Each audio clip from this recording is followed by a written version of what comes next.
shining a beacon on the bizarre.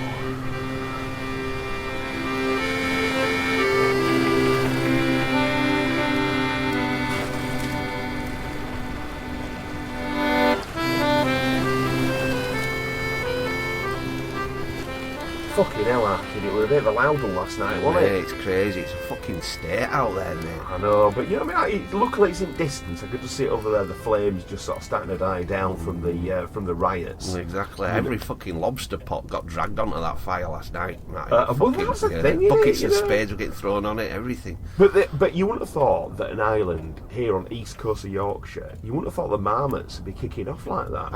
I don't know what a marmot is. I just know when the scurrying... Marmot. Marmot. Where did they come from? Think of your Marmot. Oh shit! The Marmot, right? Marmot. It's a marmot. That's a funny name. Yeah, well, I mean, they came here quite a while back, you see. I don't mind them being here, but they're not kicking off like that. Yeah, well, that's the issue you got, really. I mean, they came across here because, you know, they came across for jobs and things. The marmots, right?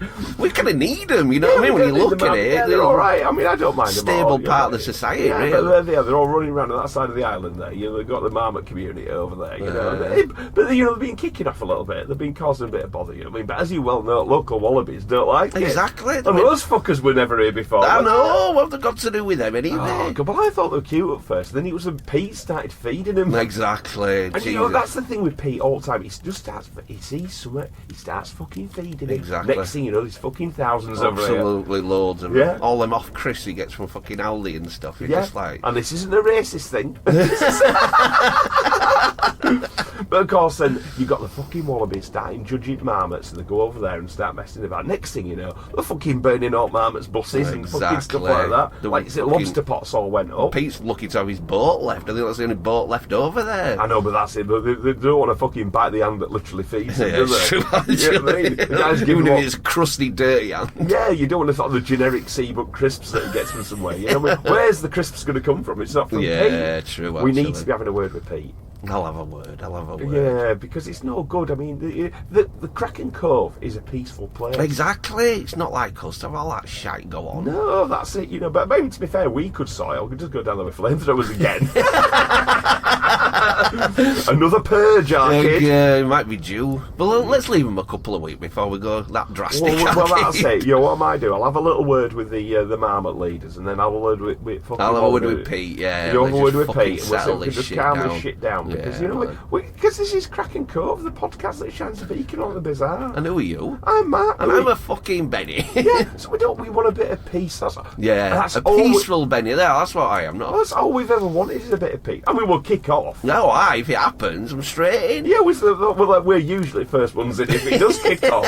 You know what I mean? If they start, we fucking finish exactly. Because it's our island. Yeah. And we don't, I'm saying that they never come here to do it, but mainland, and we'll go over, we'll do it again. Yeah. Exterminate. Well, to be fair, I mean, the marmots have been quite useful over there as well. I mean, they do clean all windows on that. Yeah, exactly. I mean, if you remember all your jankers and all your fucking chores you've been doing, there's been a lot of marmots have been doing it. Yeah, true. And when you get a load of them together, make a lovely coat. Yeah. Well, these marmot fur does. Yeah, marmot fur is quite good for that. You've got to be careful though, because marmots as well. Now, this is true as well. Marmots do have plague. Oh, do they? Yeah, there was a marmot population over in America, and there was a load of fucking, you know, like your Brads and your Chads and stuff, that sort of driven out in a pickup sort of thing. Whoa. They'd seen a load of fat marmots kicking about, and I thought, this is fun, let's go mess around with marmots. Fucked around with these fat marmots, filming themselves, sort of like messing about. Oh, and no. Came away, started feeling a bit pale. They got the Black Death. Oh, my off of God. marmots. Yeah. Absolutely. Black. Can he get rid of that, or is that it? Game over?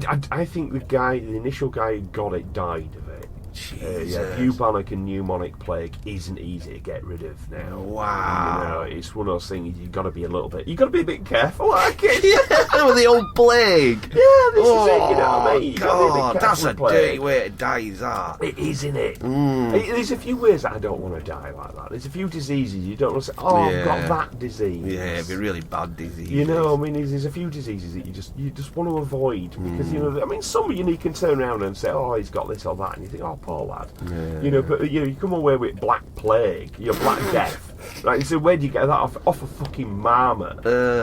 You know, it's like getting chlamydia from a fucking koala, isn't it? Yeah. You know, you just said, well, do you have to fuck the koala, or can you just mess around with it? Give it a bit of finger pie? Finger blast it. And then not wash your hands? Yeah, suck your fingers. Oh, Jesus, that's making me feel ill. Well, they do say, don't they, with koalas, they've got the same fingerprints as us. There's quite a few... there's been a few burglaries, apparently, where they found... Oh, give up! Where they found fingerprints at the scene of the crime. And Yeah. they've been looking for the particular criminals, left the fingerprints. Then they've realised it wasn't, it was just koalas in the area, left fingerprints. What tiny little fingerprints? As if you're looking for a criminal. There's been a baby here. The baby must have done it. Run the fingerprint checker. Prints on it, yeah. No babies, no babies. Yeah. Who is this little fella? Yeah, name of koala, Mr. Koala, Quickie Koala. Quickie koala? That's a blasphemy pass. Hey, no. But this is the thing, but I mean, it did make me think before about the whole thing with koalas. It's like, you know, like people be messing around with and stuff like this. Yeah. And I did hear a story from, I forgot which comedian it was saying that they'd been told to sort of like hold a koala for like photographs and things, right? Yeah. And this koala, he realised it sort of, he held it kind of a bit funny. Yeah. And it slid onto his finger. Oh, Jesus. Right. His koala's eyes sort of crossed. Right. And he sort of holding it, oh, fucking hell. No. And he's in the koala. Oh, right? no. And the koala just sitting there going, and so he sort of saying, like, you know, right, say cheese, hold the camera, hold still, and it couldn't move his eye, and it... Jesus. The whole thing, how easy is it getting a koala then? You remember one of my cat weasel? He said we were on about banging animals. As you do. Yeah, so we were kids, you know what I mean? He said you had to do one. I went for a sheep because apparently the fanny's the same, and he said koala, and we were all like, why a koala? And he said, because it's cute. And that was really sinister me. I really looked at him and thought, you're a fucking wrong one, mate. I'm done with the term cute. Yeah. I'm sick of fucking cute. I'm sick, not literally fucking cute. I'm sick of people talking about, people think, oh, that's cute. Cute now is completely bombarding. The whole of the fucking internet's all about cute shit. Cute, I'm done with cute. I can't even think what a cute thing is, really, you know what I mean? It's like glittery things, it's cute puppies, it's cute kittens, it's anything acting cute on the internet. And people talking to me, oh, you haven't got a cute... People, adults dressing like babies and saying they look cute. Fuck off. No, I don't like any of that. Yeah, so that's the thing. But these are things I think we need now, a regime change on the island. Yeah. We need to fucking just get things in fucking perspective. You know, you're adults, you've got an adult job, stop dressing like a baby. Right? I'm done with all that sort of shit. I'm sick of cute stuff, right? Little furry things. And again, if you've got a mate talking about a cute animal and all he wants to do is fuck it, there's something going on there. There's something going on there. Fucking wrong. Yeah, it's the tyranny of cute. And that's the problem. People talk about wallabies being cute. People talk about marmots being cute. They're fucking bastards. Mate, I want to strap flamethrowers on now, I kid. Never mind 2 weeks. Maybe do what we need to do. I think a great antidote to the cute, to marmots, to fucking wallabies. Let's do a bit of casting. Oh, that's better. That's right. Let me sit down again. Ooh.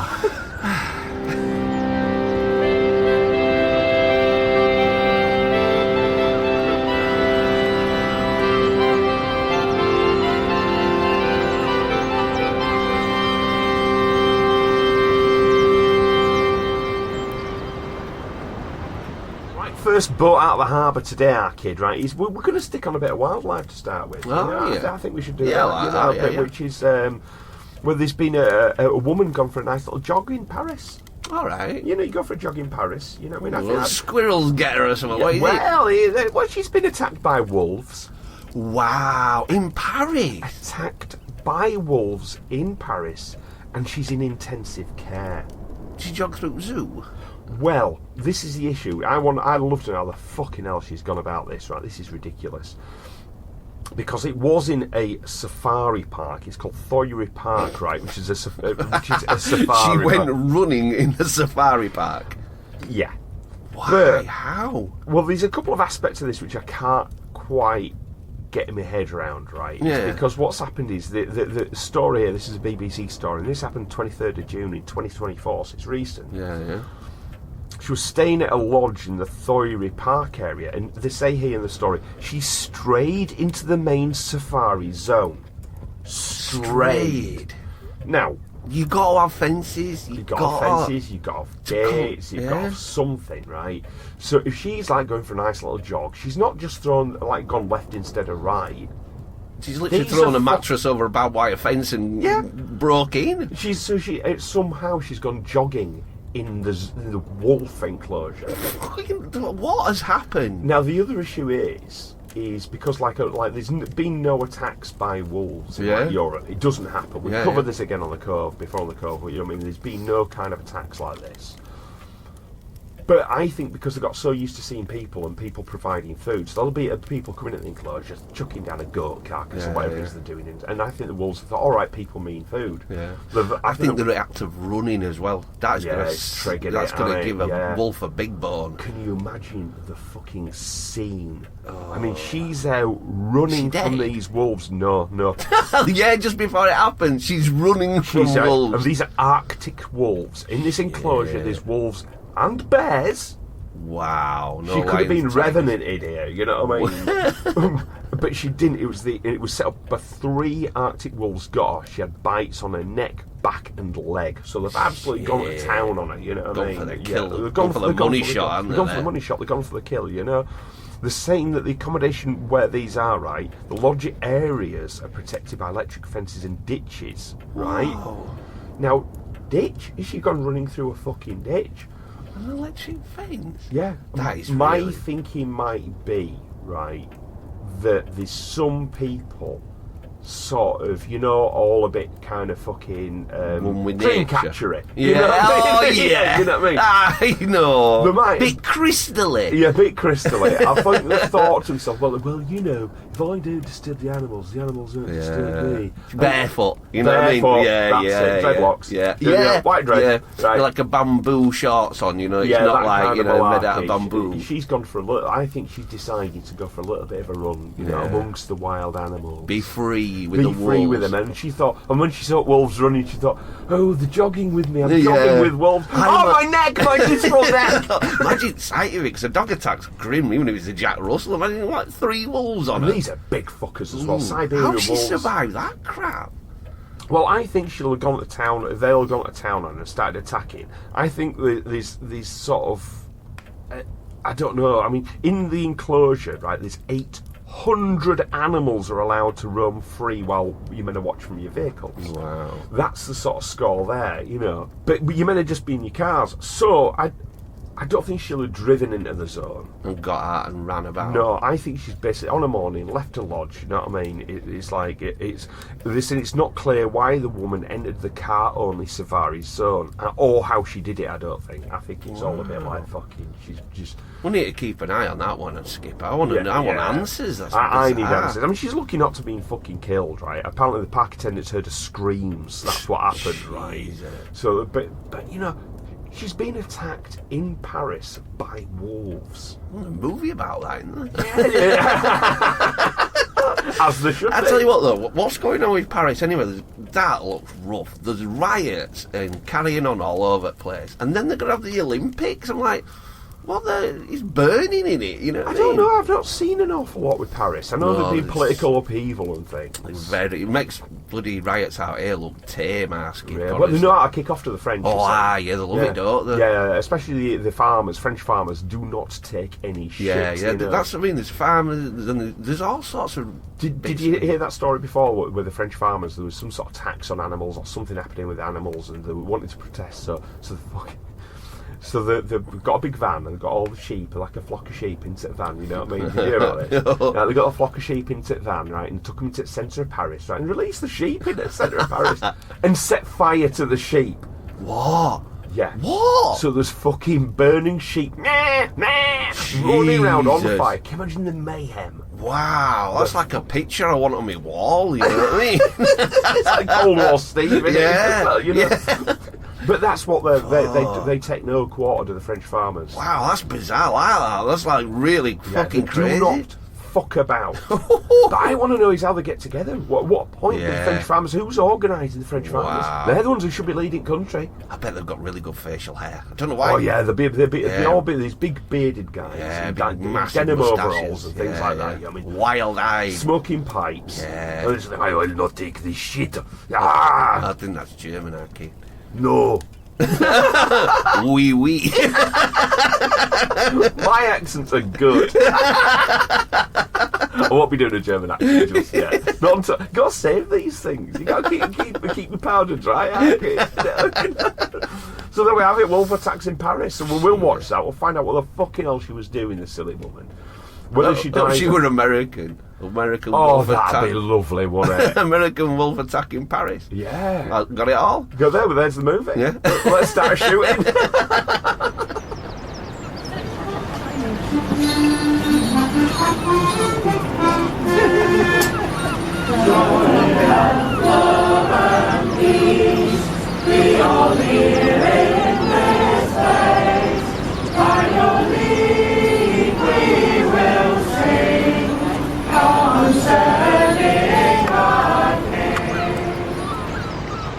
Now I can tell you one place you won't be getting attacked by wolves. Where's that, Skip?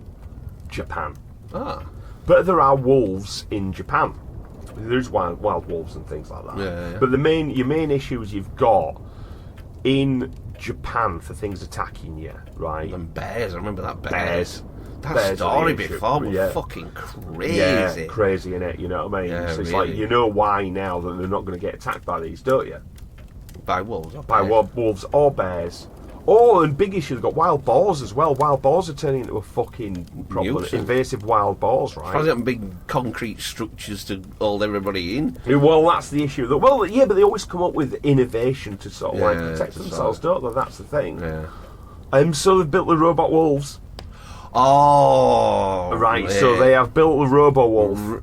Yeah, Ed's been on about. He's been sending me some serious ass links. He was like next to one, you know, like a robo dog in court. It looked terrifying. Wait, so Ed's been next to a robo dog? Yeah, I think he were in what's seaside town right at the southern tip, Brighton, I think Brighton, it was. yeah. And he was right next to one. And he was on about talking to some loggers, and they said, "Oh yeah, we use them all the time in bloody Canada. They're everywhere." You know what I mean? Oh well, no, I think there's the robo dogs. You know, the we got robo wolves. These are robot wolves. Oh Jesus Christ, they're bad enough. Because we had the flamethrower dog. Yeah. No, those robot dogs now, they're everywhere. We're fucked now. We're innovative. Those robot dogs are used in everything. God. These are robot wolves. That's ridiculous. As they described here in the paper, they're called robotic super monster wolves. Oh whoa. Yeah, and they are now using these to deter wandering black and brown bears.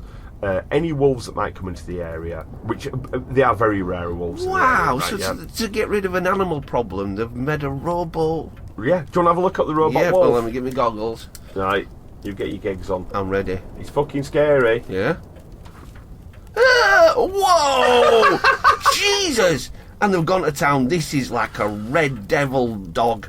Really furry, Halloween mask face, some kind of like light coming out of its arsehole.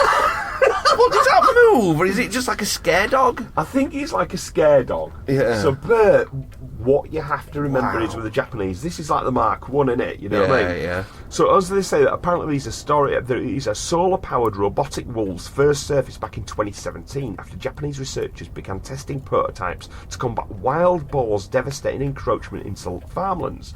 Now, they're not frightened at bears and boars by your average scarecrow. You know what I mean? They're not fucking stupid. Yeah. And they'll just sort of think, even to the point they'll just go up and chin it. Yeah, you know. yeah. You So need something deep in its psychosis. So these things move. They move around. The roar, the growl.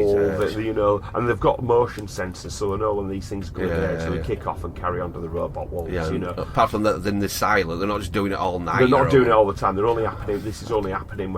But it used to be a traditional thing where the people would have these sort of like these big sort of dogs. And these are very. I can't remember the name of the breed of the dog now. Akitas, I think. Oh and stuff yeah, like that. those Big fuckers. massive. You know the sort of houses that poor people have on council estates. yeah, tiny flat. And Yeah, all they have that. a tiny tiny flat, and they've got like loads of babies, and a massive dog, and then they've got $3,500 dog, or $4,000 dog, or whatever this dog costs. That that needs a special dog food, which costs probably about like £90 a week. It needs its own bin just for its shits of that big. That's it. One of those big dogs, really big, dangerous dogs. Yeah, one of those. You know what I mean? It's one of them dogs. But they used to have them all in Japan, but of course now Japan, I think it's the issue with space and things like this.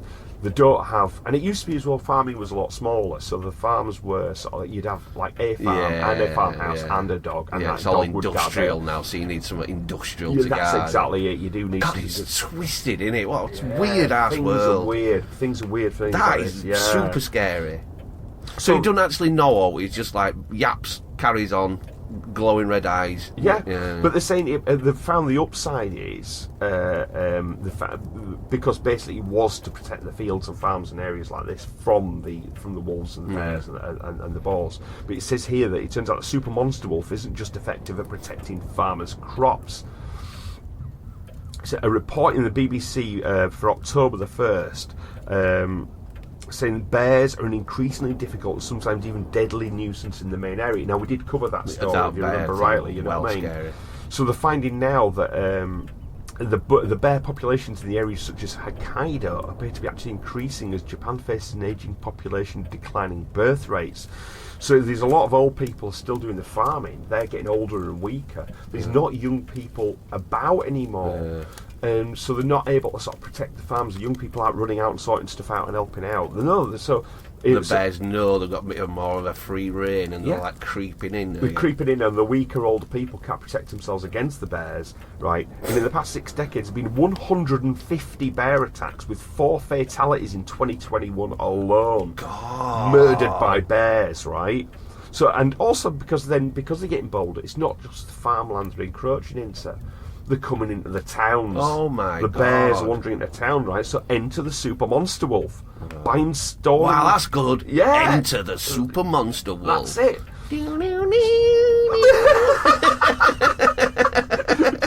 So you want a kung fu movie where they're fighting super monster wolves? I've seen it all in my mind now. So the experts hope to deter bears from wandering into superpopulated areas and potentially harming both humans and themselves. So they're worried about them sort of getting run over or hurt or anything like the bears. Yeah. So they're keeping them out, right? So by fitting these howling super robo-wolves, right, they effectively deter bears from encroaching within an approximately 1 square kilometre area. So it's much better than electric fences and perimeter fences and things like this. The wolves are keeping the bears out of those areas. So what they're thinking now is they're protecting elderly communities with super robot wolves. But I don't think this is going to sort the problem out. Do you not? No, because the bears are just going to go somewhere else. Imagine the old man who can't afford a super robo wolf. Well, that's his lookout, isn't it? It's getting plagued by massive killer bears. Well, you make a very good point here. Yeah. You do make a good point in the fact that they are deterring them off to areas, and of course they're not just going to go back into the woods. Yeah. They are still going to want to go places where there are the crops they want to eat. There is the things they want to eat, even like farm animals they might be after. Jesus, that's scary. Bears. That was but really the other scary. side of things, right? Let's think long term. Yeah.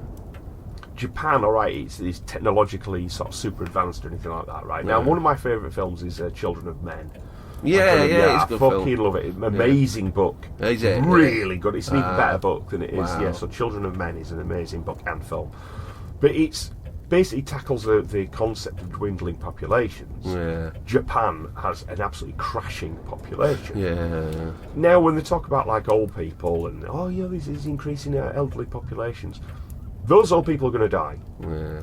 There's no one to replace them, so the few people will get older and die as well. You could be talking about in as little as 60, 70 years, you could have a population halved. Yeah, in places like Japan. I heard it's quite xenophobic the right word. Yeah, is it the right word? Well, it depends what you're trying to say. They don't like other people. They don't want people coming in. They're very much so. Yeah, it's not based on racism per se. Yeah. So they're not xenophobic in the sense of saying that they are sort of fear other countries. Yeah, but they don't. Well, they don't intermarry with other people very easily. It's very much like, you're Japanese, you might marry a Japanese person, and it is very much like that. But then also, as you quite rightly say, they do not encourage people coming from other countries into Japan to work and stuff. So it's not like here where you've got large migrant populations of marmots and wallabies. Yeah. Over there, they don't. That's not a thing. That sort of thing. And if it's declining, I think it could be very quickly, like you said, I totally believe it. I think even more. I think it could crash. It could crash, but then there's other things which will take over.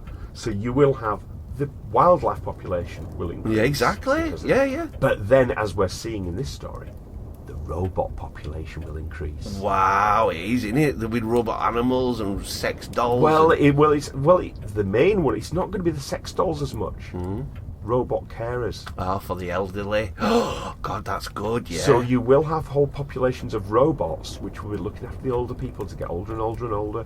The farms which are there and the exports to make money still, there will be robots actually doing the farming. Because it's an island, that's quite good. We can watch from a distance and just think, God, that's happening quick. Look, oh my God, all the robots have turned, you know. It goes really bad, then we can just nuke it again, can't we? Just get rid of it.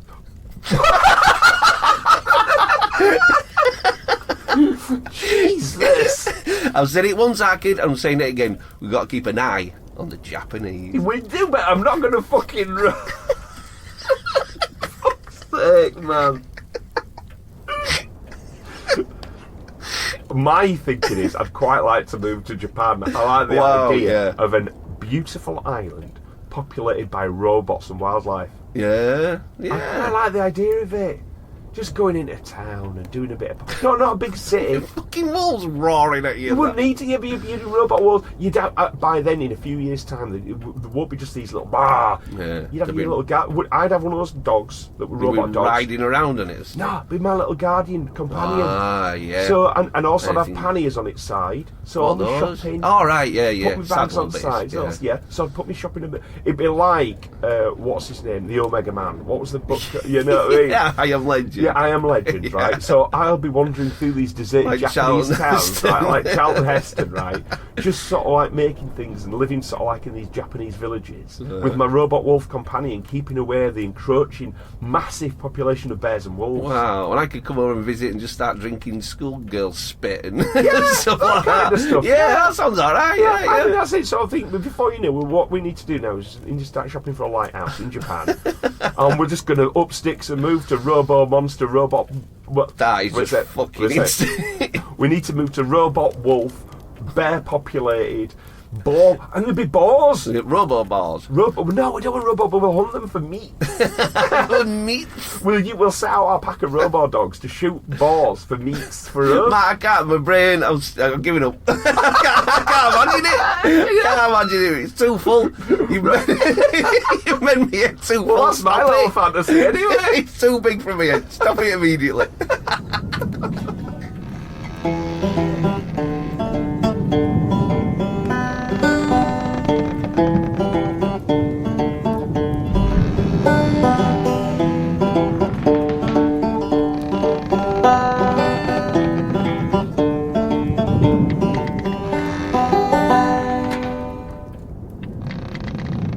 Sticking in Japan. Oh, wow. You know what I mean? So we're actually rolling on from the same conversation. I know it was too much for you. We'll calm it down a little bit. But the next story... I'm a blank canvas again. I've deleted everything. I'm all right. Because one thing that they're well known for in Japan is, like, you know, the railway infrastructure and things like this as well. So this is another thing that they do really well in Japan, is they do respect sort of the traditions. So like that art and making things and craftsmanship is really respected and stuff. But one thing they do really great is infrastructure for things like sort of getting about. So you've got your bullet trains, and also you've got your sort of like your Studio Ghibli sort of Miyagi sort of like style, the little trams everywhere, peaceful little trams and everything. But you've got to keep up with this infrastructure. You've got to make sure everything's fixed, sorted and built. But as we mentioned, the failing population. Oh, God. You know what I mean? So this is the thing. You've got to somehow maintain these things, look after these things, keep building things. That's the thing with Japan. So what are you going to do about that? Maintain it. Get other people in. Get robots. Oh, not more fucking robots. More robots, So they now have, right, a humanoid-style robot to maintain their train lines. Shit. Do you want to have a look at the little fella? Let's give me fucking robo-gegs on again. Yeah, get your robo-gegs on again. I'm ready. So there he is. He's peaceful. He's fun, though. Yeah. There he is. Jesus, Mecha Man. What the hell's that? It's like part crane, part robot. Exactly. Look at his arms. It's 12 metres high. Wow. They've built this gigantic humanoid mega robot. That is proper out of a manga, isn't it? That's it. But this is the thing which is amazing. They're building these things more and more and more. The more I looked into it, the more these just gigantic robot things are getting built in Japan now. Yeah. It is happening with speed. And Japan is the centre of this thing happening. There must be loads of people making the fucking robo stuff. Why don't they go clink tracks and that? What do you think's building the robots? Yeah. Is it? Yeah. Oh shit, yeah, proper production lines, Japanese production lines. It's basically they've got like a couple of little dweeby spod boys, right? Controlling the sort of like keyboards, having robots, building robots, which maintains the infrastructure of the area. Right. So that's the issue that you do have. Is that you are having robots building robots. But what happens if you sort of start building sentience, or sort of like the way speed AI is moving? You could be putting AI into these things. They'll work out for themselves and just go around and fix stuff for you and sort things out. But you are leaving this... The population is becoming robotic. Jesus. You know, all these tasks, which... It used to be a case that, there's jobs to be done. And there's a very interesting case of a... there was a British peer, and it was a lord something or other of wherever, you know what I mean? And that's 1750s. This guy, incredibly rich guy, right? And he saw that with mechanisation and things happening in the countryside, he saw there's lots of people being laid off, right? Yeah. So he gave them all jobs. He built tunnels. He started building massive infrastructure. He started constructing stuff on these huge areas of land. Right? The whole area started to become richer and richer. He was using people, manpower. He was paying for villagers to build this and move that and get things going. It makes sense in that you've got the workforce and you've got like the economy, haven't you? Spending and do you know what he was building in the end? Alton Towers? Nothing. Wow. He was just having people building and making and doing just for its sake. He knew that he saw there's not an awful lot he could sort of get to do. He didn't want to start creating just things that he had to maintain. He was literally paying one party of workers X amount of money to shift earth from A to B. Then he'd find another party of workers and pay them to shift dirt from B to A. That's mental. Why didn't you do something useful? Well, the difficulty is that he realised it was kind of a little bit above his sort of remit to do this. This is the sad truth with populations. If there's certain people, you've got certain X amount size of population, right, to do certain jobs, and we build a population so we can farm, we can do things and create just enough people for that amount of people, enough food for that amount of people. Or infrastructure for that amount of people. Now, as we saw in the mining communities in the 80s, when he took the work away, the coal mining, even now you have huge sinkhole populations in people of council estates with people with nothing to do.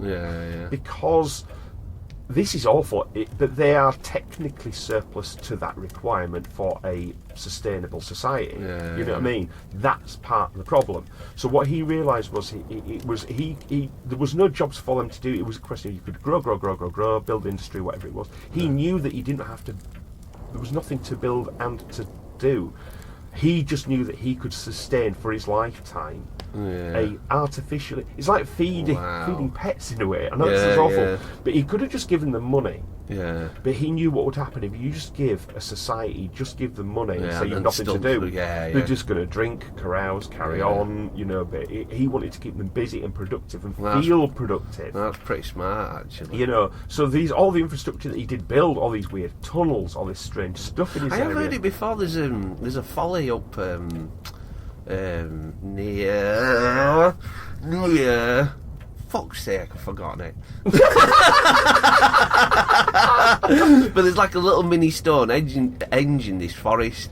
We used to go for carry on there. Oh, I know, Druid's Corner. That's it, Druid's Temple. Druid's Temple, that's it, And we were there one time having a smoke, and we looked out at Wood and we were like, what the fuck's that? It looks like a bust-up church, you know. We went over all this swampland and that and got there. We were just like, God, it's just like half a church. And I looked into it, and we were like, oh, it's just fucking folly. It was never. Folly, yeah. And he did the same. They were really poor at the area. He was like, right, everybody busy, you know, build me this, build me that. And you know, that's what he did. That's what the Druid's Temple was. It's a folly, just built for sort of like, just because he was to keep. And this did happen quite a lot on his day. Which is quite, I like the idea of it, rather than like, right, I want to see you work for it. It's more like it's giving him purpose again, isn't it? You know what I mean? Rather than, like you say, just slapping some money down. Go on, pauper. You know, it's like, I like that better than him just giving him money. And that's what we do need. We do need people to be busy. And I know it sounds like, you know, we shouldn't be just working for work's sake, which is what that is. So technically, it's a little bit of a...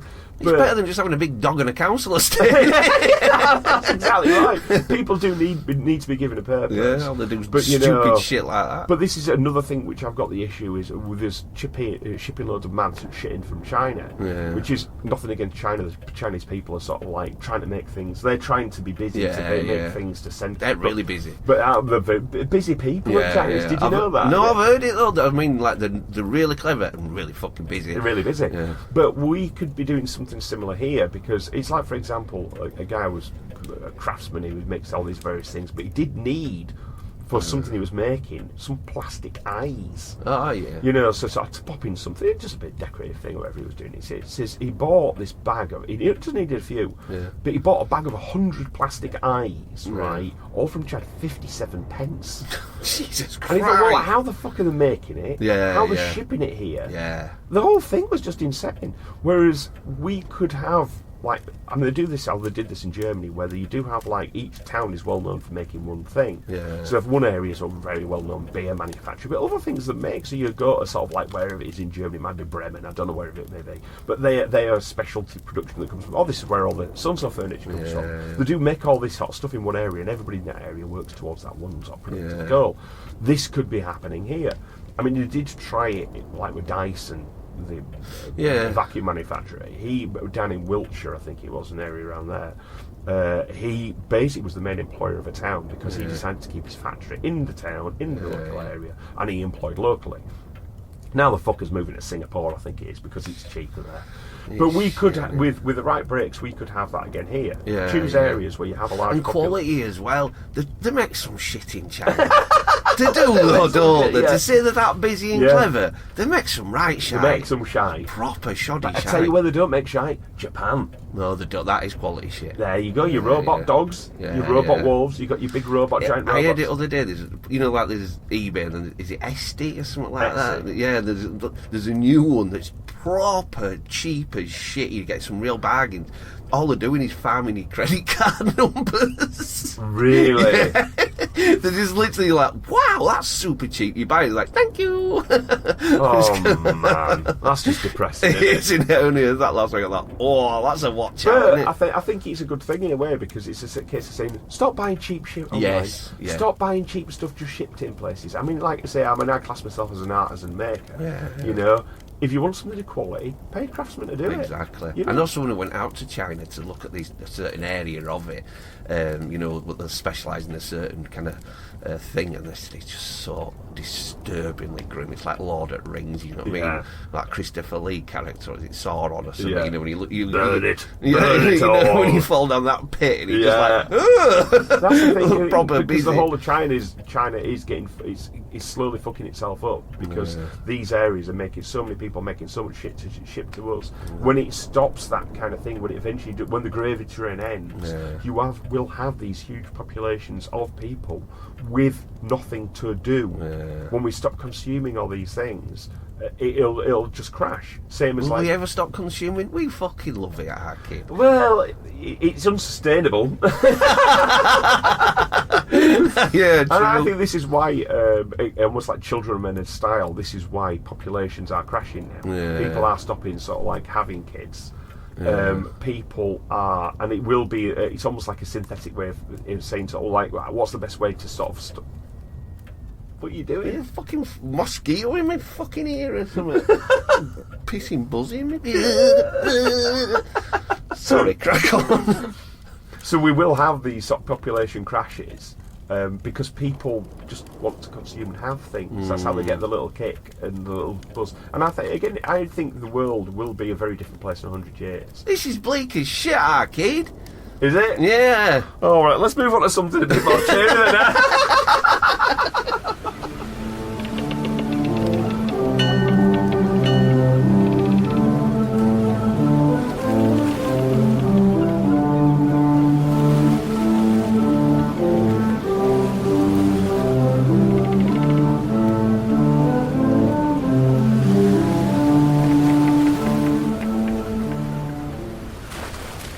Cheer things up a bit with something, a little bit of news I found here, right? That's better. Now, I even now I will hold a torch to the James Bond franchise. I love James Bond. Right. I mean, I was always a Sean Connery boy. But when you mature, straight to snodge. Roger Moore. I fucking love Roger Moore. Easy best Bond. What? Easily the best Bond. He's ace. What's your thoughts on Daniel Craig? He's alright, bit of a chimp, you know. He is a bit of a chimp, yeah, but chimp. I've kind of liked him. I really warmed to him. Yeah, I've enjoyed some of them. You know what I mean? Better than others. There's some are better than others. Yeah. And I think as well, it was the cult of Sean Connery. He was so suave and cool, and everything was great about Sean. I'm totally over. I'm a bit over Sean Connery. And I think I've pushed him right down because he's like on Majesty's Secret Service. That's a fucking funny film, man. That's really fucking funny. Have you seen it? Kojak's in it. Kojak's on a bobsleigh. And it's one of the funniest shit I've seen. I loved it. Well, I like some of the other ones, like George Lazenby. Yeah. He was an interesting Bond. Absolutely, stuff, I mean, some of those more obscure Bonds, the smaller Bonds. That Timothy Dalton one, he's hardcore in that, you know. When you watch that one again, he's like proper very rough. Serious film. They went really serious with him, and he was pretty brutal. Yeah, he was. He was quite a tough character. Oh, give me snodge though. That's all. Right. Well, we're due for a new Bond though. All right. So everyone's looking for the new Bond now. I'm going to say straight away, right, it's like people saying, oh, Idris Elba would be really good, and they've looked like a woman for Bond and things. I'm thinking, no. I don't like him anyway. He's a bit of a whore. That what's his name? Elba? Yeah. He's a bit of a whore. Well, I was talking to... Bit of a whore? Yeah, he's a bit of a whore. Like, he got bought up by Sky, didn't he? You know, he's like... Oh, right. Even like, Sky, he has to wear certain clothes and watches and rings, you know what I mean? He's all, like, completely branded, and he has to do anything they say, you know what I mean? He's literally... He's owned. Oh, you don't want to be owned by Sky, do you? No, it's I find it. You know, when I went here, I'm like, ugh. No, I don't like that's that. Proper dirty. Well, part of my issue as well is having an agent. You've got to look at the background of Bond as well. I know people say, "Oh yeah, but he's working in. He's a modern character now. He's not working in the Cold War." That's where Bond was born. Bond was born in the Cold War. Yeah.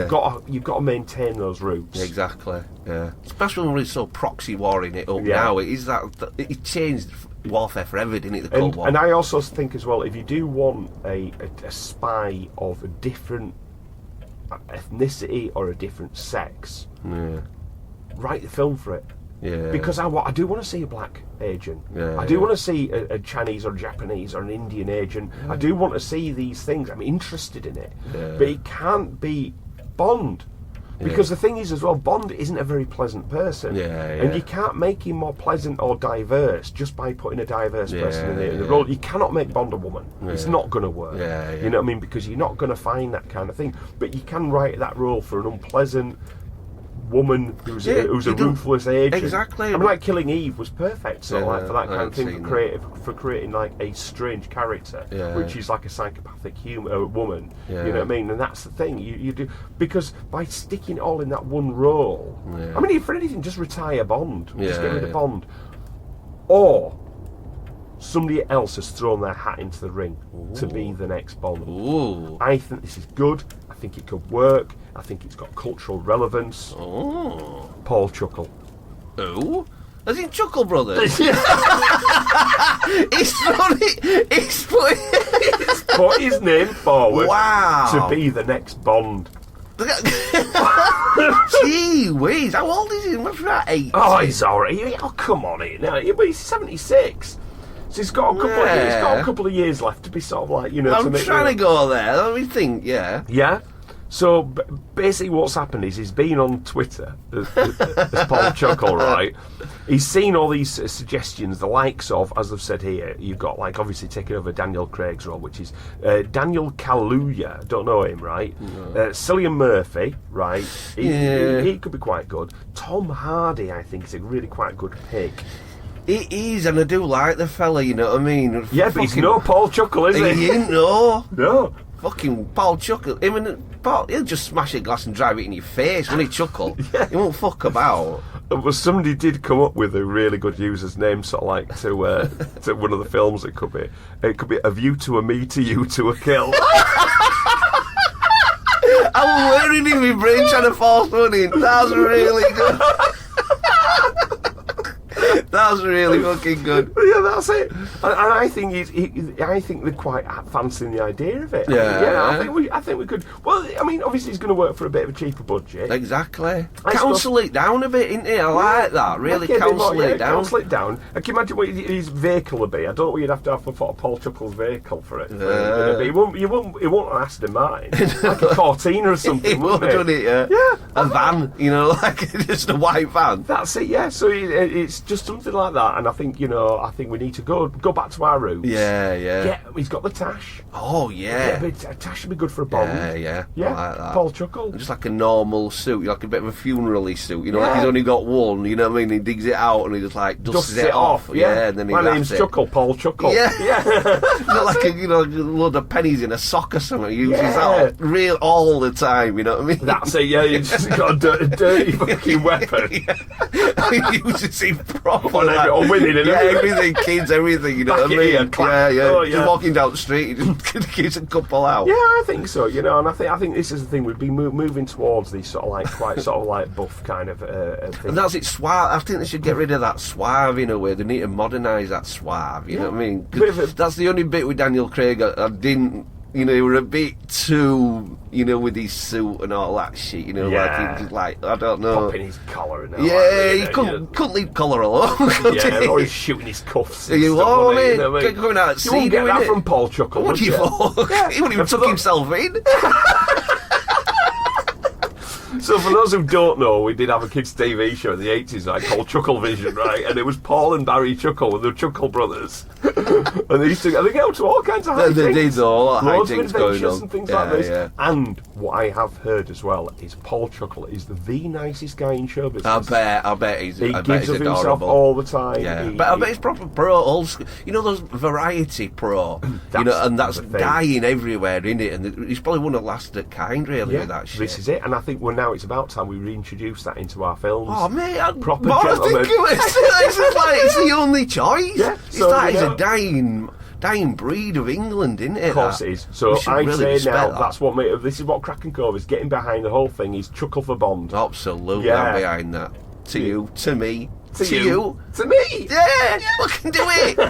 I'm weary for the springtime when we take the road once more, for the planting and the purling and the berry fields of Blair. We'll meet up with our kinfolk from all the world around when the gang of bird folk take the road and yellers on the broom. When yellers on the broom, when yellers on the broom, and I'll get you on the road again. When yellers on the broom. We've been talking, me and you, here and there about things like houses and property and stuff like that. So we're talking about sort of like moving the lighthouse to Japan, which, you know, I think if there's nobody living there, I think we could probably snatch up a lighthouse in Japan quite cheaply. You know, but I'll tell you where property prices aren't cheap, and that's London. Right, London property prices, they're mental, right? Now, there's a guy here called Charles Reeves, right, and he decided he's a London homeowner. And he was working abroad, right, with his family. So they all moved abroad somewhere, you know what I mean? So and I think the obvious thing to do with a London property is to actually let it out. You let your property out and stuff, you know. Sit on it for a few years. Yeah, sit on it for a few years. But London rental prices, you know, what you're going to get fucking thousands. Yeah, People are spending, even for a small place, I've seen it, like you say, when it's £3,000, just £4,000, £5,000, £6,000, £7,000 a month just to live in fucking tiny London. little fucking Fuck shoebox. that. Yeah, I don't want to live somewhere like that. I'm not bothered to. I don't know what the obsession with living in London is. I really don't. Especially when everyone's working from home still. Yeah. You're just going to get knifed all the time, aren't you? Yeah. So, but the thing is, right, so this guy, he decided that's the canny thing to do. I'm going to let it out, get some money from your house and stuff like that, Anyway, he's come back to the house, right, and he knocked on the door, right, of his house when he came back, right, because they'd stopped paying the rent. Oh. So we were a bit bothered by this. He thought, shit, I better go back here, check everything out. So he knocked on the door and he was greeted by several men. Oh, shit. Yeah, well, that's the fear in it, you know what I mean? Yeah, So he sort of said, look, this is my house. You stop paying your rent. I'm a little bit worried here. And they said, look, don't worry about it. Everything's absolutely hunky fucking dory. Your house is in good condition. There's no need to worry, right? And he said, well, I've got a court order. I can come and inspect my own property. Yeah. He says, well, look, just give us a minute. Just have a tidy round, you know what I mean? Let's just put fucking undies in wash out and hamper and everything, right?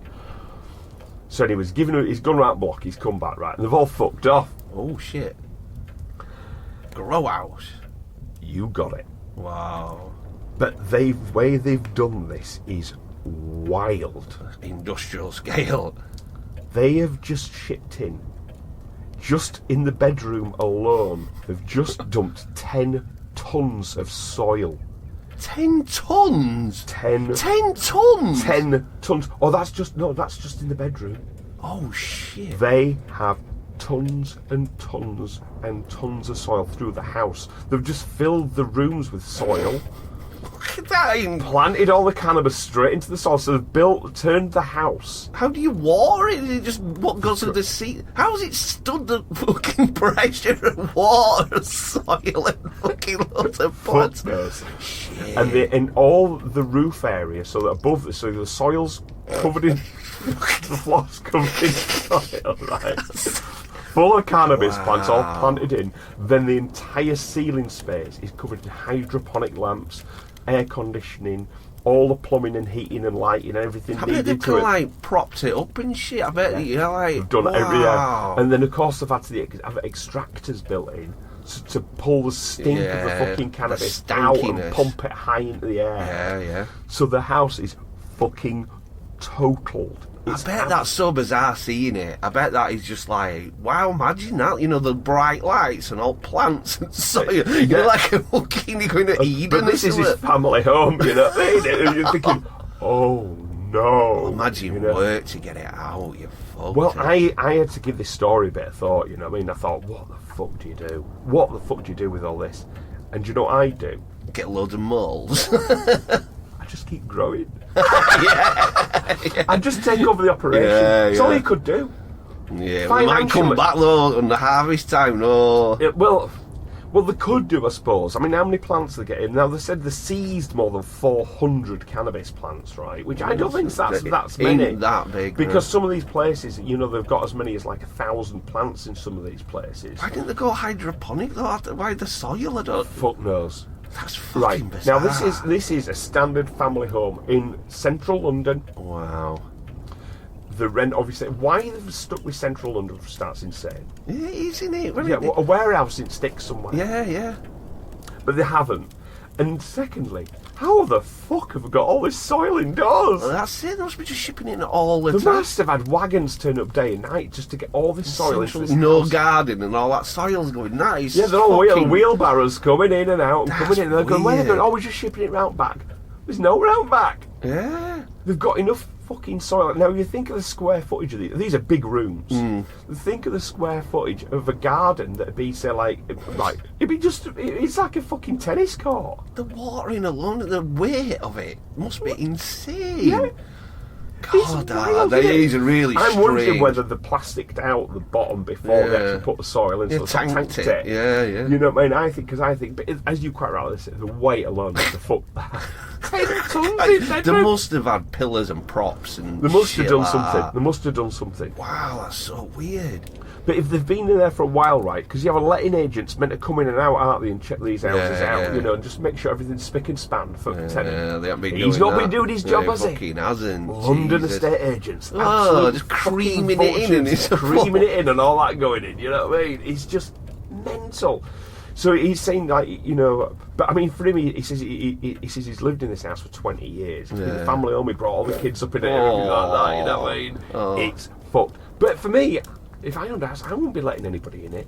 I know people talk about Airbnb in your house and everything. I know, I don't won't like be doing that. I like looking at I fitted my toilet and you just think, I know where it's been, I know who's been on it. Yeah. You know, when you move into someone else's house, I look at the toilet and think... First thing I rip out. It is, it's nasty. First thing I take off his toilet seat. Yeah. Swap toilet seat out, whether it's a rental or not. I just go, first thing I buy, fucking toilet seat. Absolutely. You know I what look at bath dirty as well and like, who's been wallowing around in that? I can't enjoy it, you know what I mean? Yeah, that's the Loads everything. of bits. It's tainted, isn't it? It is, and letting strangers in for a few quid. What a pain in the arse it'd be doing an so Airbnb. I can't be doing Airbnb. No. But if you are Airbnbers and you do it and you have no qualm about this, you know, do contact us at KRAKENCOVEPodcast@gmail.com, and obviously on all the socials you'll find Kraken Cove. Wherever you look up Kraken Cove Podcast and get in touch with us. You dirty bastard.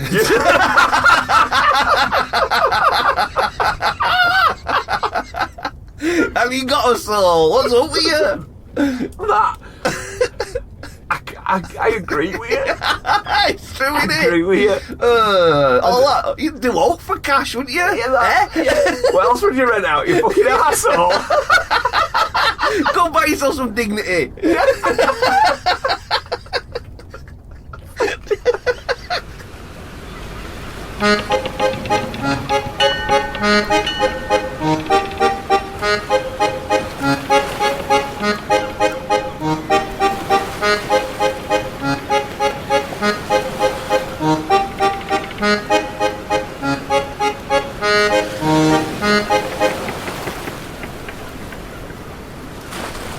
Now we're going to go completely away from all that sort of stuff, right? We're going to go, this is a little story, is this? But it's something that caught my eye, and this is sort of thing I'd just like to share with Kraken Cove and stuff like that, you know, and share with you, Benny Boy. This is Cowdersport Mine. Say that again, Matt. Cowdersport Mine, right? Whoa, I'm just thinking of a mine with loads of cows doing sports in it. What the way hell you would. is it? Yeah. Well, this is a mine in Pennsylvania, right? It's called Sweden Township in Pennsylvania, right? It's in a mountainous region and stuff like bit of a hill. It looks like a beautiful kind of place. Really, really nice, right? Looks like a great town. But they have a mine. Right. What do you think the mine? Now, don't think Cowdersport. Don't think they're mining milk or anything like that, right? In a mine in Pennsylvania, Yeah. I'd say tin. Tin. That's not a bad one like this, right? This is what baffled my bonds, this. They mine, and have been doing so since 1894, ice. They mine ice. Whoa. What? Now, the weird thing about Cowdersport Ice Mine is that in Pennsylvania, ice forms, huge icicles form in the spring and summer. So all through the summer, ice is forming in the ice mine, right? What the fuck? But then, when it gets to winter, all the ice disappears. Whoa. All the ice is gone. These icicles of 1 to 3 feet in thickness and from 15 to 25 feet long. Jesus. In this mine, gigantic icicles form during the spring and summer. Is edible the right word? What's the word? Is it safe to use? Safe, perfectly safe. Clean, pure ice. It's just water ice. But it only forms in the summer, and in winter, the ice all disappears. It kind of makes half sense because it's underground. You think it would be a bit back to front, wouldn't you? I don't know. In my head, Explain. Right. Take the floor, Archie. Well, you just think it's back to front. Upstairs is hot, and downstairs is cold, and then where's this? On above ground is hot, and then underground would be cold. Yeah. So it makes sense to me that when the cold's at top, and it'll be hot underneath. It does make sense in my head to start. I'm like, you're not actually far wrong. Right? Which is weird. It is really weird. Now, the way this seems to work, right, is a theory about the origin of this mine states that during the winter, cold air from above the hilltop sinks into rocky openings in the Lockhaven Formation. Yeah, it's looser. These cracks and air pockets and shafts, natural shafts in the rock formations of the area, right? So what's happening is during the winter, this cold air seeps into these areas. Yeah. But what is pushing out at that same time is the warm air that had gathered there during the summer. Right. So what's happening is during the summer, this very, very, very, very, very slowly, the warm air is moving into these areas. It pushes the cold air that's already in there down into the ice mine and forms ice. The ice mine? What the fuck is going on, Matt? What? How big again were they? You said 3 feet. 3 feet wide and up to 25 feet long. And it's a mine, so it's a working mine. You're proper productive, really working to snap them off, get them on the conveyor belt. And there's that. What does it look like? That's like something like Lord of the Rings. I don't think they don't mine in a massive industrial way. Right, good. It's mined like you would like a small prospector cost coming in. But that town would then have, because ice in that time, you didn't have refrigeration. Yeah. You had one place in summer where you could go and chip out and get ice and get enough ice for the whole local area. Wow. And they would mine the ice and bring it down. They became famous for it. Jeez. You know what I mean? And that's the thing. So and it was quite exactly as you said. It's the movement, this very slow convection of warmth moving down in the winter areas because it's been pushed out by the cold, and the warm air being moved out during the summer areas because the cold air sinking and pushing it through and forming ice. And again, you've got a very hard crustiness in winter, even like the heat from the earth coming up and it's sandwiching it there, and it's looser in the summer. Fucking crazy. Well, I'm saying that, it's wild, and it's not so crazy, is it? But it just seems so bizarre. It seems so mad, but I think when people found it, they must have been thinking, whoa, we found a mine here full of ice, and it's in the summer. And where's all the ice gone in the winter? It must have been so toxic. Absolutely. And weird thing is with this, it's a theory. They don't know that's what's happening. This is could be magic.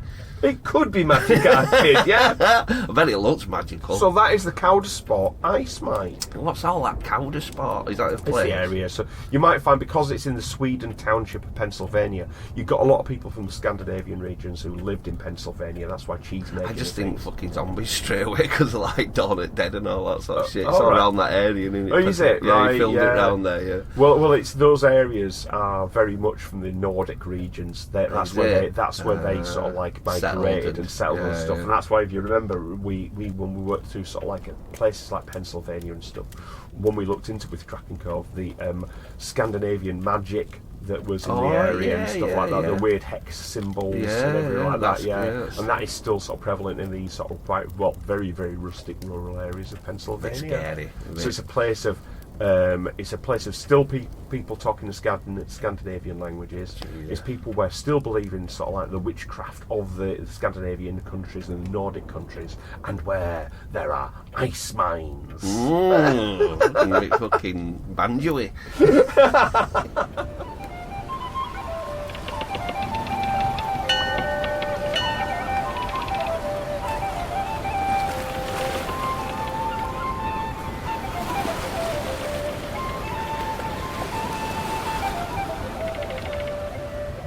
Well then, kids, is it that time? It's that time already. Already? You know, I think with this episode again, it's been like a little mixed bag of bits. Yeah, it is. Yeah, pick a mix. I like it. We haven't covered one particular big subject or anything like that. Spread betted out. But I think there's been a few links together there, which I kind of like, right? And one little character here is somebody who I've wanted to talk about for quite a while. It's not a massive story about him, but we're kind of in sort of Pride Month at the moment, things like that. You know what I mean? It seems to have gone on forever as well, does it? Yeah, it does. It seems to be a bit of a long one, really. You know what I mean? It's got to be 2 months. Yeah, I think so. Yeah, but that's it. You know what I mean? But don't be picking on the months, guy. You know what I mean? If the months want to be 2 months long, then don't be judging them.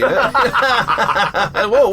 I don't want no trouble. So there's a character here that I wanted to cover, right? And I've admired this character for a while, and he's called Neil Munro Roger. Right? That's a cool name. And his nickname was Bunny. Oh, yeah, all right. so he's Bunny Roger. Hello, ding dong, right? And in this particular article that I found from somewhere, I managed to just lift it from somewhere, so I can't give a credit to the writing of this somehow, but it was covered just in one of these things I just managed to snatch up from somewhere. Yeah. And it says, there have always been queens, but few compared to the glib, quick-witted Bunny Roger. He was a war hero, yet his most notable contribution was his 1949 invention, capri pants. Capri pants were there, your little short that sort of stop mid-shin. Oh, you know what I mean? Your little sort of summer pants. He invented the capri pants, did Bunny Roger. Pants? Right? I've never owned one, but I like the idea of it. Now, he lived his life courageously and consistently. A man who knew who, what, and why he existed, right? Born in London, he was the most eccentric of 3 lifelong bachelor brothers. So, Roger once got out of a taxi, powdered his nose, and when his driver said, "You've dropped your diamond necklace," right, and Roger replied, "Diamonds? With tweed? Never." Right, because basically this taxi driver taking piss out of him, sort of saying like, "Oh, you're obviously gay," you know what I mean? And he sort of powdering his nose, being a bit sort of like, you know, taking piss out of him, right? But he influenced how men of his era dressed. He was a main character in the neo-Edwardian movement in the 1950s, because he was born in June 18th, 1911, was Bunny Roger. Yeah. Right? He basically sort of like reinvented exquisite Edwardian clothing again, right? Known as neo-Edwardian movement, right? He brought it back, right? Yeah. You have heard of it. Teddy Boys. Wow. Teddy Boys that's what it is. It's the Edwardian jackets. God, I said that they look a bit homophobic, kind of crude, didn't they? Well, but they were taking on to this sharp, sort of like smooth street style sort of thing, but it was very sharply tailored, very, very cool. And the person who brought this back, as you quite rightly say, they were a bit sort of tough and street and a bit sort of like a bit homophobic. The guy who brought the Teddy Boy back, look, Bunny. Yeah, Bunny Roger did it, you know? Once, when Cecil Beaton, the famous photographer, was photographing him, he asked Roger to step off the sidewalk into the gutter, and Roger's retort was, "Not on your life. We've spent 2 generations getting out of the gutter." Right? So this is because he was gay and proud and out, which is in the 1950s being out like he was. Well, illegal, wasn't it? Yeah, it was legal. He didn't give a shit. He was just out and he was flaunting it, right? And people said because he was so busy being an aristocrat, being very cool, being sort of like out and about inventing fashion and stuff, people saying they didn't know how he managed to have time to be a hero in World War II. Cool. Right? He was also a full-time fashion designer, right? He died when he was at his 86th birthday. He was partying right until he entered hospital for cancer treatment, and he bragged at the time that he and Princess Diana had the same waist measurement. So Bunny was the son of a self-made tycoon, and as a youth he taunted his conservative father by bleaching his hair and wearing a bit of rouge. Right, so this is a very young man, right? Yeah. He was expelled from Oxford for his indiscreet queerness. Oh, right? God.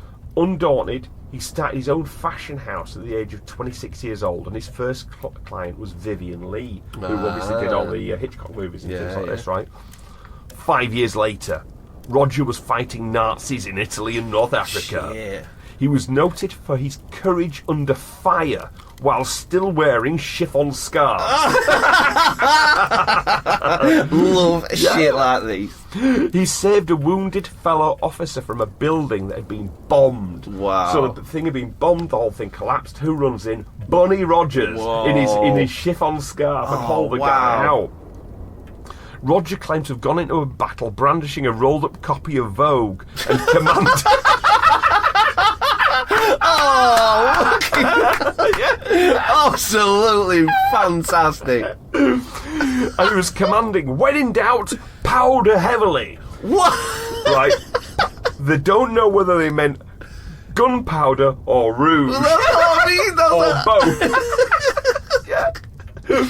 So basically, it was like these are places, North Africa and Italy. That was the same place our grandfather was fighting. So he's in with the desert rats. Wow. I need to look more into his actual war career, but it sounds like he was absolutely in on it. Jesus Christ, fantastic. So after the war, he was hired to take over the couture department at upscale London department store. He also invested in the fashion houses of Bunny's buddy, Hardy Amy's, right? So Amy's fashion house, big one. It was a discreetly gay fashionista who designed for the Queen. Oh. So they were working together under royalty, just under the radar a little bit, right? Bunny Rogers' money revived the house of Hardy Amy's, this fashion place, and when it was sold, it gave him enough funds to retire in comfort and pursue his favourite activities. Socialising and buying clothes. He spent tens of thousands of pounds every year on his wardrobe alone. Wow. His signature look was a bowl hat paired with extraordinary shoes that he polished himself using a concoction of beeswax and natural dyes, which he customised by adding red laces to complement his ruby cufflinks. There he is, his buddy. Well, let's have a quick look at my gigs. I'm sorry. Wow. Yeah. For each of his suits, he had 4 pairs of shoes made so he could maximise the number of looks. Huh? He owned over 150 Savile Row suits, so it was not a small shoe collection. So for every one of his 150 suits, so he basically had 600 pairs of shoes, you know? Right. Roger hosted outrageous themed soirees. There was diamond, amethyst and flame balls held to celebrate his 60th, 70th and 80th birthdays. Wow. He wore an exotic mauve cat suit with a feather headdress for his amethyst 70th birthday ball. He's in a cat suit. At his 80th, he wore a cat suit made of scarlet sequins and a cape of orange organza. A cape? Casually greeting his 400 guests from behind a wall of fire. To the applause of all. Yeah, absolutely. His parties were covered by spreads in the newspapers, including a New Year's Eve fetish ball where half the guests were of the stiff upper class, while the other half wore rubber S&M gear and high heels while being led by women tethered in chains. Jeez. This outraged his father, who seemed to have no sense of humour, although when Roger was a teenager, he had asked for a doll's house as a reward for being selected for a sports team, and his father gave it to him. So this is part of him, you see. He was athletic, strong, courageous, but also absolutely screaming, you know, and that's what I loved about him. Yeah, absolutely. When he was 6 years old, his mother gave him a fairy costume with a diaphanous skirts and butterfly wings. When he got a little older, Roger plucked his eyebrows to look like Marlene Dietrich, whom he adored. When he visited Hollywood, he was disappointed when he was compared to actor George Arliss and not to Marlene Dietrich. In his later years, his face was what he described as much lifted. So he had a fair bit of work done. Yeah. Now, he lived with his gay brothers at their estate in Scotland, which Roger furnished with elaborate Gothic furniture, carved with bull and goat motifs and symbols of male sexuality. Ooh. There is an old-timey euphemism for his type of queer. A little light in the loafers. Yeah. Well, Roger loved to dance, and by all accounts, he was a little light in his perfect size 7 loafers. From his London Times obituary, beneath his mauve mannerisms, Bunny was a stalwart, frank, dependable, and undeceived. To onlookers, he was a passing peacock. To intimates, he was a life enhancer and exemplary friend. Wow. So it's never celebrated in war enough, isn't homosexuality, I don't think. You know, when you look at Monty, I remember seeing a thing around, it just switched in my brain like, he loved his boys. He loved his boys with a passion. And you know, he won't cannon fodder in a word in Monty's fucking book. Is this Montgomery? Yeah. You know, he's using his men and looking after his men, and like, we took fucking Africa. You know what I mean? It's like, wow. This is the thing about it. It's, you know, you sometimes by sort of selecting or deselecting against homosexuality in any sort of thing. You know what I mean? Yeah. It's like you're probably selecting the best out. Absolutely. And it's also one thing that I've had a little bit of a theory as well. Is a lot of people talk about sort of like people who are gay and being creative and things like this. I think it's part of it. This is just a theory of mine. Is that when you have to adopt an alternative thought, so you know you're different in one way or another from society, and it teaches to live outside the norm a little bit sometimes. And I think by quick-witted, crafty, that's it. Sometimes are you saying that all gays are crafty? That's a compliment for me. You know what I mean? I fucking love crafty wank. But no, I mean, I think that's the thing. You have to think differently. You have to think outside the box. And alternative thinking is the essential spice in life. Yeah, absolutely. You know, and I think this is why you do get that. And I think that this is an essential spice. And I think Bunny Roger really did bring those essential differences to life. And he saved lives. He was brave under fire in combat. How do you know? I love that His rolled up copy of Vogue and Val. When in doubt, more powder. We need more of that in the world, my friend. We really do. So, for Pride Month, that's our little nod to things there with Bunny Roger. Yeah, very good one there, Asking. What we need now, you see, that's what we need. What we need is a gay village on the island. That'll sort out the fucking bother between the Marmots and the bloody. But that's I'm putting the flamethrowers away, Arkin. No, we can do this a different way. But what's the gayest of the animals? I don't know, really. What's the case? Probably dolphins, isn't it? Dolphins can be a little bit, but they kick off too much. What we need is we need maybe what we could have. Any of our gay listeners can tell us, please, what's the gayest of the animals? I think maybe a prancing pony or something. Well, I sometimes our friend will come back to us the capybara. He's friends to everyone. You know what I mean? He's friends to everyone. Good. Peaceful. You know, and I think that's the thing. You're tolerant of everyone. Sucks a dick like a dream. Wowzers, yowzers. I was trying to be all positive, and the boy comes in with that little gem. So I think on that bombshell, it's a big bye-bye from Matt. It's a big bye-bye from Benny. You take care, guys. There are 3 ways you may contact Kraken Cove.